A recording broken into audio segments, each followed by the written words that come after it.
네, 오늘은 삼성전자, SK하이닉스 좀 하락을 하고 있습니다. SK하이닉스의 낙폭이 삼성전자보다는 조금 더 크게 나오고 있는데요. 반도체 투탑, 과연 반도체의 봄은 다시 올 수 있을지 지금 바닥권에 있는데 상승 모멘텀이 충분할지 알아보도록 하겠습니다. 먼저 증권사에서는 어떤 전망들 내놓고 있는지 알아보도록 하죠. 신동호 앵커.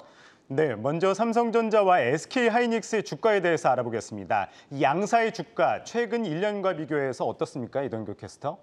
네, 반도체 업종이 최근 주가 부진을 면치 못하고 있습니다. 전일 미국 필라델피아 지수까지 하락하면서 국내 반도체주에도 영향을 미치고 있는 건데요. 반도체 투톱의 최근 1년간 주가 추이를 살펴봤습니다. 뒤에 그래프를 보시죠. 먼저 삼성전자의 주가 흐름 보겠습니다. 그래프를 보시면 작년 4월에는 8만 6천 원대 선에서 주가를 기록했습니다. 그 후 꾸준하게 하락세를 보이면서 8월 주가가 급락했는데요. 8월 삼성전자 주가의 최저점은 바로 72,700원이었습니다.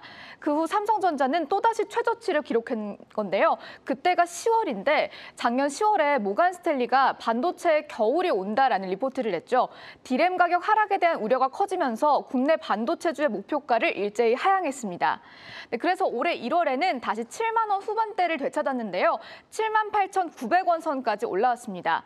하지만 이번 달 주가는 부진을 면치 못하고 있습니다. 7만 원 선을 내주고 말았는데요. 전일 삼성전자는 69,200원에 마감했습니다. 사실 보시면 작년 10월과 비슷한 최저치를 기록한 겁니다. 다음은 SK하이닉스 주가 흐름도 알아보겠습니다. 작년 4월에 14만 3천 원을 기록했습니다. 이후에는 하락세가 계속 지속됐는데요. 삼성전자와 비슷한 시점인 작년 8월에 주가가 급락했습니다. 10만 1,500원까지 떨어졌고요. 10월에 SK하이닉스는 주가의 최저치를 기록했습니다. 메모리 반도체 공급이 수요를 넘어섰다라는 IB의 분석이었는데요. 9만 1,000원대까지 떨어졌습니다.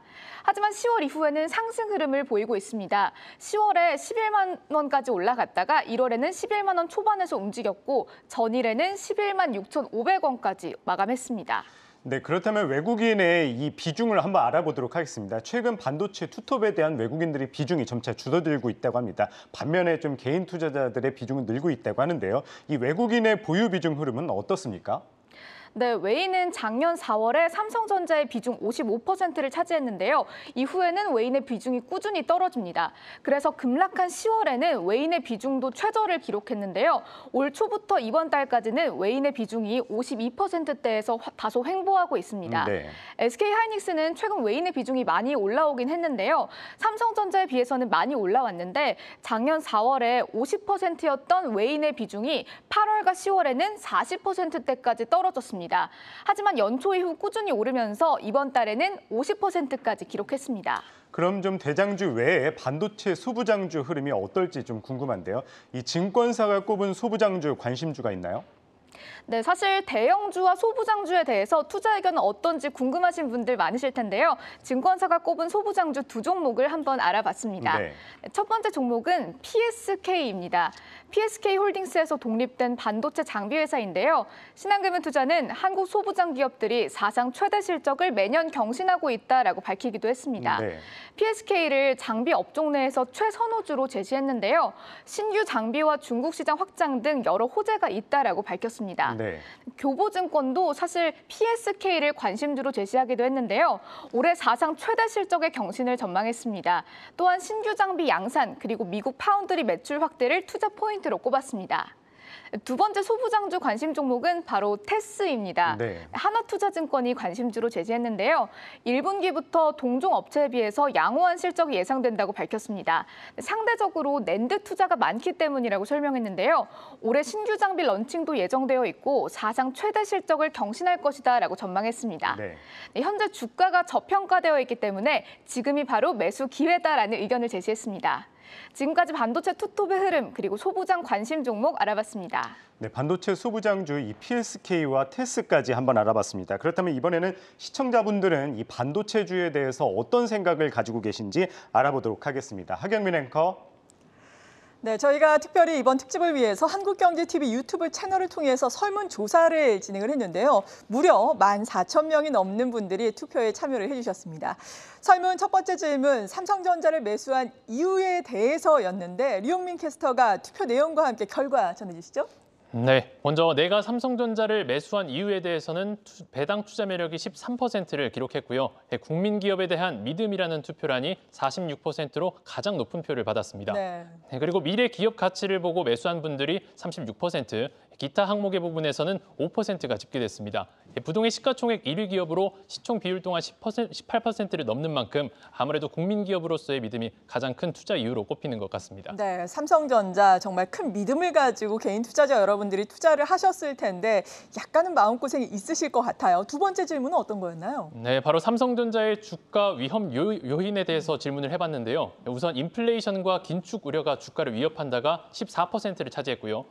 대만의 TSMC가 성장하고 있다라는 이유가 12%, 그리고 자체적인 혁신 부족이라는 이유가 무려 42%로 가장 높은 표를 받았습니다. 그리고 마지막으로 외국인과 기관 수급에 대한 문제가 32%로 두 번째로 높은 표를 받았습니다. 네, 그렇군요. 혁신 부족 때문이다라고 생각하시는 부분이 참 인상 깊은데 지금 삼성전자가 6만 원대에서 움직이다 보니까 추가 매수 시점에 대해서도 많은 분들이 생각하고 있을 것 같은데 여기에 대해서는 어떤 평가가 나왔나요? 네, 먼저 현재 주가 6만 전자에 매수를 해야 한다가 과반에 가까운 49%로 집계됐고요. 1분기 실적 확인 후에 매수를 해야 한다가 10%, 주가 조정 시 매수해야 한다가 24%, 마지막으로 매수 계획이 없다가 18%를 차지했습니다. 가장 최근에도 매수 의견이 나온 증권사 리포트가 있어서 확인을 해봤는데요. 다올투자증권에서는 4월 4일 강력 매수 의견으로 목표 주가 10만 5천 원을 제시했고요. 오늘도 IBK투자증권에서 매수 의견과 함께 목표 주가 10만 원으로 상향했습니다. 참고로 최근 6개월 전체 증권사 평균 목표가는 99,900원대입니다. 네, 그렇군요. 그렇다면 개인 투자자들이 가장 지금 이 시점에 투자하고 싶은 반도체주로는 혹시 어떤 걸 꼽고 있나요? 네, 마지막으로 투자하고 싶은 반도체주에 대한 투표 결과인데요. 앞서 설문을 진행한 삼성전자가 45%로 압도적으로 높은 수치를 기록했고요. SK하이닉스가 15%, 반도체 소부장주들이 22%를 기록했습니다. 그리고 반도체주들에 대한 투자 계획이 없다라고 투표하신 분들의 댓글도 한번 살펴봤는데요. 국내 반도체주보다는 해외 엔비디아나 애플, 인텔과 같은 주식을 사겠다, 필라델피아 반도체 ETF를 사겠다라는 의견도 있었습니다. 네, 그렇군요. 이렇게 류용민 캐스터와 함께 저희 시청자 여러분들께서 삼성전자를 비롯해서 반도체주에 대해서 어떤 시각을 가지고 있는지 알아봤고요. 계속해서 그렇다면은 삼성전자를 비롯한 반도체주들 과연 이 바닥을 지금 지나고 있는 것인가? 사실 올 봄만 하더라도 반도체에 봄이 올 것이다라면서 긍정적인 전망들 내놨고 최근에는 또다시 또 실적 시즌이 다가오면서 삼성전자에 대한 투자 의견을 조금씩 목표 주가 10만 원 내놓고 있다 이런 부분도 봤었는데요.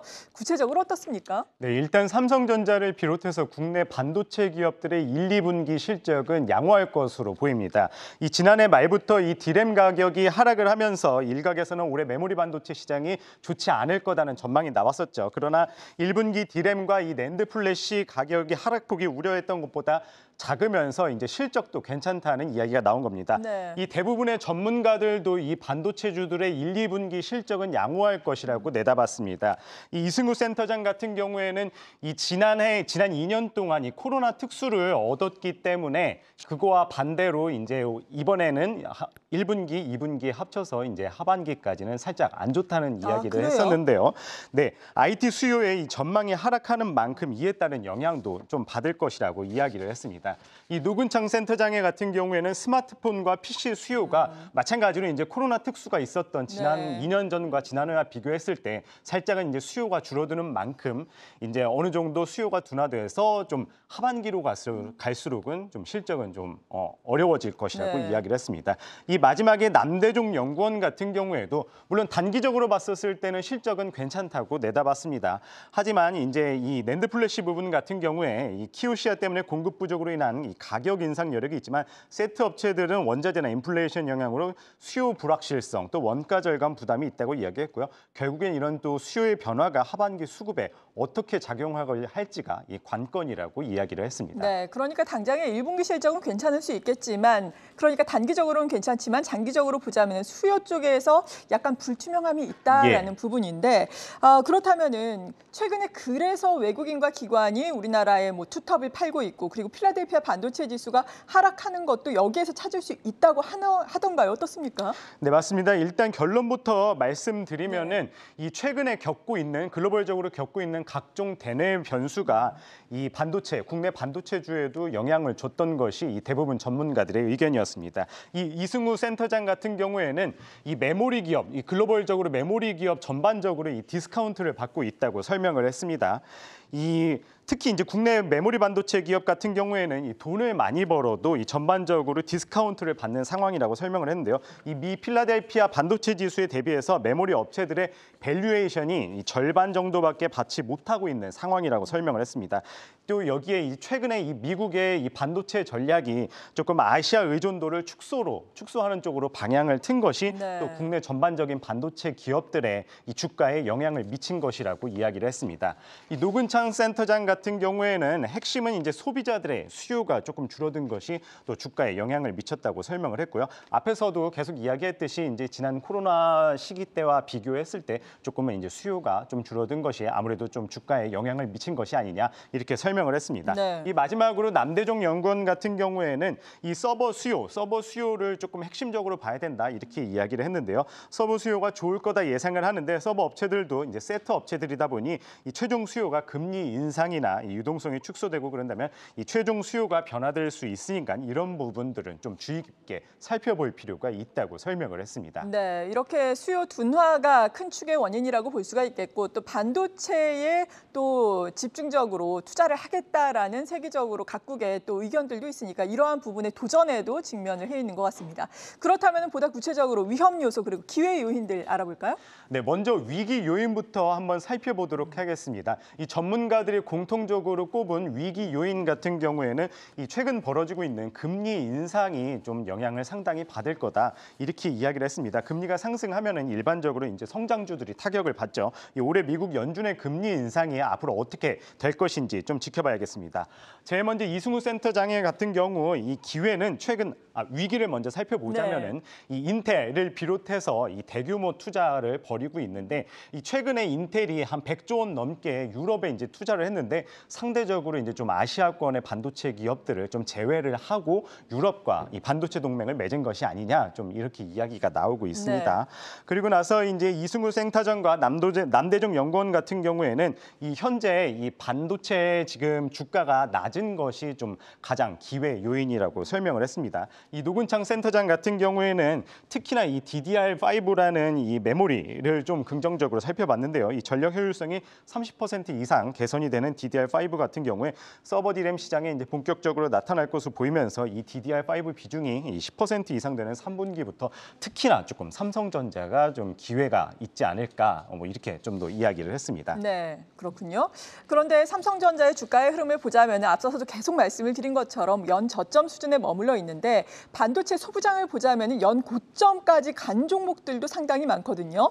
반도체 투탑을 매수를 해야 할지 소부장을 매수를 해야 할지 여기에 대해서는 의견이 어떻게 나오고 있나요? 네, 일단 반도체주 1분기, 2분기만 봤었을 때는 좀 실적이 괜찮다. 뭐 하반기로 갈수록은 좀 안 좋다 이야기를 했는데 네. 전반적으로 장기적으로 봤었을 때 세 전문가 모두 반도체 섹터 자체는 좀 긍정적으로 바라봤습니다.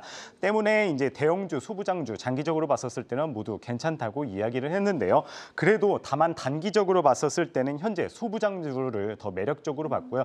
현재 뭐 삼성전자나 SK하이닉스를 비롯해서 대장주들이 좀 이제 저점에 있다고 생각을 하기는 하지만은 네. 그래도 한 번 더 조정이 올 시에 좀 대형주 같은 경우에는 저점 매수 전략이 유효하다고 설명을 했습니다. 네, 그렇군요. 삼성전자 잠정 실적 발표를 앞두고 이렇게 반도체주에 대해서 전반적인 투자 의견 그리고 시장의 의견까지 정리를 해봤습니다. 계속해서 보다 자세한 투자 전략 세워드립니다.